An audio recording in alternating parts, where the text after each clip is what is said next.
Bismillahirrahmanirrahim. Two bodies of mass 700 grams and 300 grams are tied to a string which is passed over a pulley.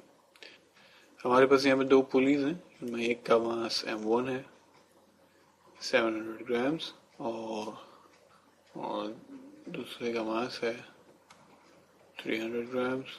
Tied to a pass over a pulley. A pulley has no weight and we find out the acceleration and tension. हमें मालूम है कि 700 grams को हम KG में convert कर लेते हैं. 1 kilogram is equal to 1000 grams. तो हमारे पास m1 हो गया 0.7 kg और m2 हमारे पास था 300 grams.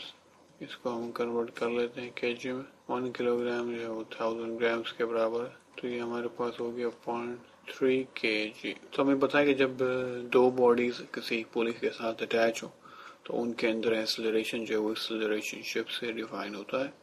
Acceleration is equal to m1 minus m2 divide by m1 plus m2. तो हमारे पास यहाँ पे एक्सेलरेशन क्या हो गया 0.7 minus 0.3 divide by 0.7 plus 0.3 level 9.8. 0.7 minus 0.3 क्या हो गया, ये 0.4 हो गया. 0.4 multiply by 9.8 divide by 1. Acceleration हमारे पास आ गया, कैलकुलेट करते हैं 3.9 मीटर पर सेकेंड स्क्वायर. अब हमको टेंशन मालूम करना है. मालूम है कि टेंशन का जो फॉर्मूला है, टेंशन का फॉर्मूला है हमारे पास 2m1 m2g divide by m1 plus. तो अब इसमें हम जरा वैल्यूज किया हो गया 2 into 0.7 into 0.3 to 9.8 divide by 0.7 plus 3